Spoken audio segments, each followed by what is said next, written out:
L'invité de MC Première.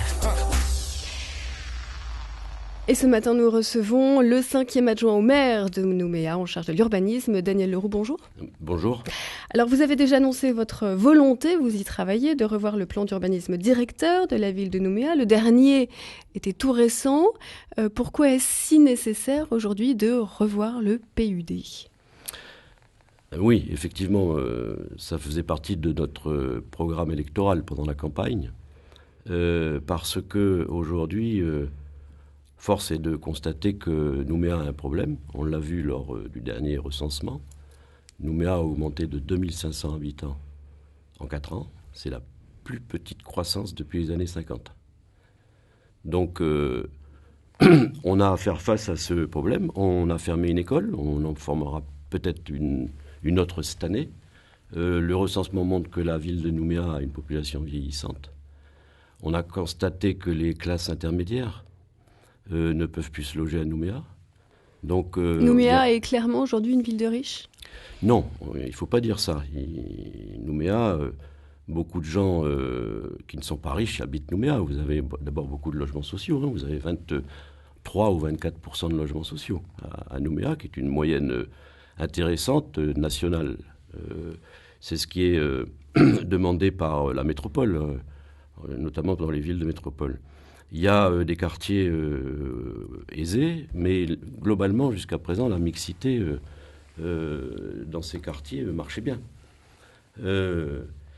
Donc, le PUD, effectivement, date de juin 2013.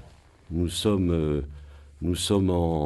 après 2 ans de ce PUD obligés de constater qu'il y a réellement un problème et donc il faudra réviser ce PUD pour essayer de régler ce problème. Alors concrètement, comment, rappelons ce plan d'urbanisme de directeur, c'est tout simplement le cadre réglementaire de la construction, ce qu'on a le droit de faire et pas le droit de faire et dans quel quartier. Comment comptez-vous régler ce problème d'attractivité finalement de la ville de Nouméa et de mixité via ce PUD ? Écoutez, déjà, il faut bien considérer que 98% des terrains privés sont bâtis. Donc, si on veut que la population de Nouméa augmente, et c'était le vœu de l'ancienne mandature, il faut rappeler que quand ils ont fait le PUD, l'objectif c'était qu'en 2025, Nouméa soit à 130 000 habitants. Aujourd'hui, on est à peine à 100 000. Donc, il y a quelque chose qui a flanché. Donc 98% des terrains privés sont bâtis, donc il va falloir que certains terrains mutent. C'est-à-dire que globalement, on puisse voir une maison se transformer en immeuble. C'est normal.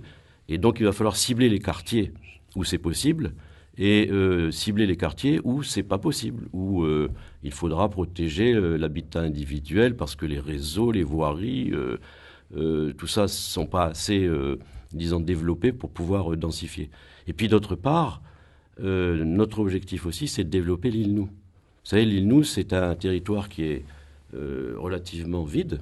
C'est grand comme les quartiers sud de Nouméa. Et donc, nous avons pris la main sur le comité de pilotage avec l'État, avec les bailleurs sociaux, avec le territoire, avec la province, pour voir ce qu'on va faire de l'île Nou. Alors, on va revenir sur Nouville. On va juste prendre Georges qui est avec nous en direct au standard. Georges, vous avez déjà composé le 258. On vous en remercie et on écoute votre question. Oui, bonjour Angélique, bonjour également à votre invité. C'est une question. Alors, l'accessibilité aux lieux publics des handicapés est une obligation nationale depuis 1975. Donc, il y a eu une ordonnance de juillet 2005 qui laissait, qui donnait un délai de 10 ans aux établissements de pouvoir faire le nécessaire afin de pouvoir accueillir tous les personnes des populations handicapées. Donc, qu'en est-il vraiment sur le territoire et notamment dans la commune de Nouméa ? Merci Georges pour votre question. Daniel Leroux, l'accessibilité aux personnes handicapées. Oui, alors donc en ce qui concerne les handicapés, pour tous les bâtiments recevant du public, depuis maintenant de nombreuses années, pour les nouveaux projets, tous les locaux doivent être accessibles au public. En clair, si vous avez un immeuble avec un premier étage recevant du public, vous êtes obligé d'y mettre un ascenseur ou tout moyen pour qu'un handicapé puisse y monter. Donc ça existe depuis longtemps. Par contre, c'est valable que pour les établissements recevant du public. Aujourd'hui, on n'impose pas dans les immeubles d'habitation l'accessibilité à tous les logements. Ce qui est logique, hein, ça n'existe même pas en métropole non plus. Par contre, ce qui est des cas des immeubles recevant du public existants et qui seraient pas accessibles, dont certains locaux ne seraient pas accessibles, il n'y a pas de rétroactivité, à ma connaissance, qui oblige les propriétaires à rendre l'accessibilité. On parle des nouveaux projets. Mais est-ce que tout simplement la ville de Nouméa n'a pas un effort à faire? Il y a bien sûr les lieux publics, mais il y a aussi tout simplement les trottoirs. Est-ce que là, il n'y a pas quand même quelque chose de relativement compliqué pour les personnes handicapées aujourd'hui? Oui, alors bon, les trottoirs, il y a ceux du centre-ville. Hein. Vous savez que nous allons développer une action qui va voir que les trottoirs du centre-ville, à la fin de notre mandature, c'est-à-dire en 2020, seront à 80% refaits. On lance un programme de à peu près 200 millions CFP par an sur les trottoirs du centre-ville. Donc ça, c'est pour l'accessibilité handicapée, c'est aussi pour le confort de tout Nouméa, hein.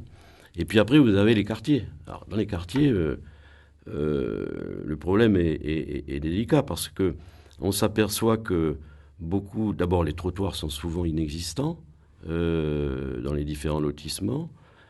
C'est de l'herbe, c'est un petit peu hétéroclite. Puis alors, les voitures se garent sur les trottoirs. C'est un sport national ici.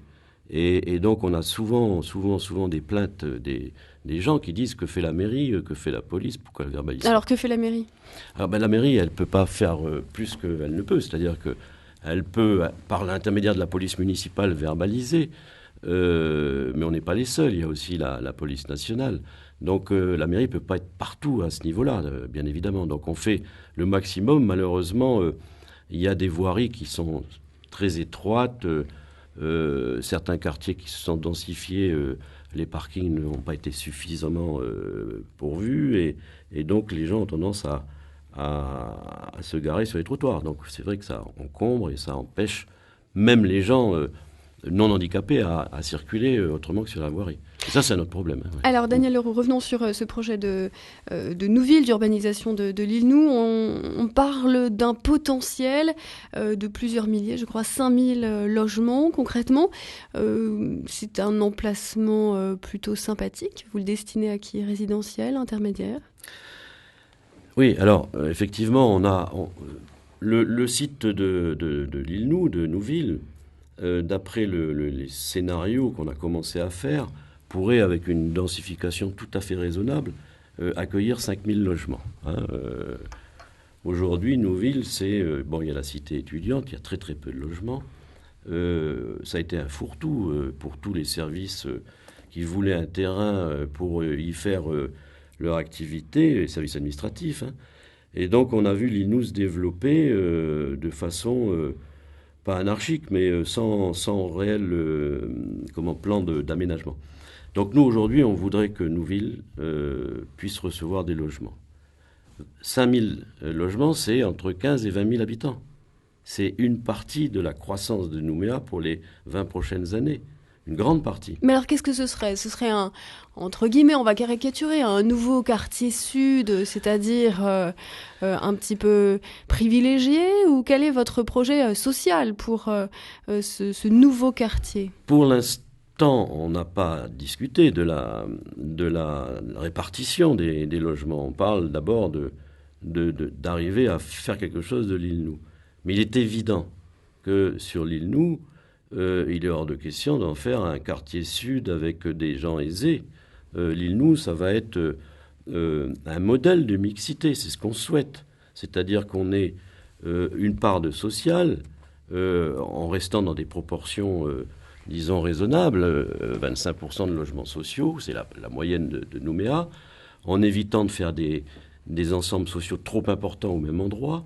On aura, et c'est ce qui nous intéresse, des logements intermédiaires pour justement la classe intermédiaire, pour les jeunes ménages. On verra, on va trouver des formules intelligentes pour que les promoteurs qui seront amenés à construire et des prix attractifs pour ces gens. Et Alors- puis on aura du standing. Bien sûr, il y aura les 3 catégories. Nouville, c'est quand même une problématique foncière très particulière. On a le dernier épisode de la clinique. Est-ce que vous êtes déjà paré à évacuer cet obstacle-là? Non, pas encore. On a découvert, à l'occasion de la construction de la clinique, il y avait des revendications foncières sur l'île Nou. Donc, d'après les éléments qu'on a, on sait que les discussions avec les différents revendicateurs, si vous voulez, seront indispensables. Il y aura une concertation. Il n'est pas question de passer en force dans une opération comme l'île Nou. D'autre part, il ne faut quand même pas oublier que l'île Nou, à 80%, ça appartient au territoire. Le foncier libre, aujourd'hui à l'île Nou, c'est le territoire. Nous, ville de Nouméa, on a à peu près 10%. Et on commencera probablement l'urbanisation par notre terrain, parce qu'au moins on maîtrise le foncier, est à nous. Il nous a été donné à l'époque par l'État, hein, c'était l'ancienne poudrière du Mont-Umbo, et probablement on commencera par cette partie-là, au-dessus de l'université. Les flancs au-dessus de l'université, ça appartient à la mairie.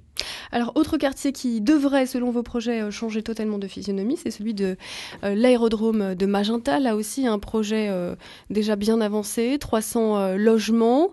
Qu'est-ce que vous voulez en faire précisément? Alors, nous, on veut rien en faire. C'est le privé. Vous savez, c'est un terrain c'est le fameux terrain qu'on appelle la propriété Guégan, qui appartenait à la famille Guégan.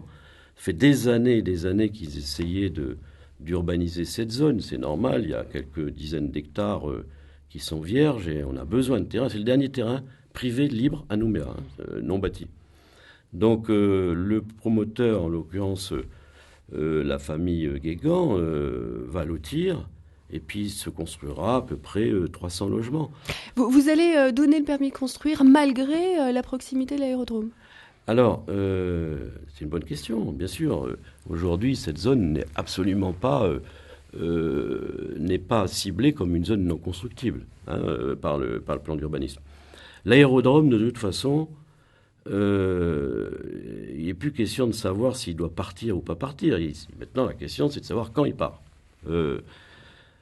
Peut-être dans 10 ans, peut-être dans 15 ans, peut-être dans 20 ans, mais un jour, il partira. On est obligé. L'urbanisation a entouré l'aérodrome et donc il partira. Donc le problème de la propriété Guégan n'est pas l'aéroport. Après, ils vendront des terrains, ils vendront des habitations à proximité d'un aéroport. Il y a d'autres lotissements qui le sont.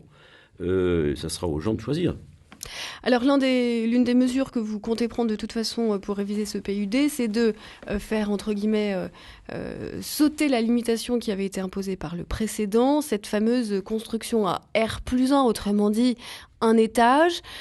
Pourquoi aujourd'hui vous pouvez vous affranchir de ce choix qui avait été fait? Pour l'instant, on est au début des réflexions. Il est certain que certains quartiers résidentiels, les rues sont étroites, les réseaux sont pas très développés. Il y a des quartiers qui devront impérativement rester à R+1. On a fait pour cela un diagnostic. Moi, j'ai demandé au service, quand nous sommes arrivés, quelque chose qui n'avait jamais été fait. On a aujourd'hui toute la carte de Nouméa en 3 dimensions. C'est-à-dire que on a devant nous le diagnostic de l'existant. C'est-à-dire qu'on voit sur la carte de Nouméa quels sont les quartiers, c'est en couleur, les quartiers où on a majoritairement du R et du R+1, d'autres quartiers qui ont déjà muté dans les années 70 et puis plus récemment.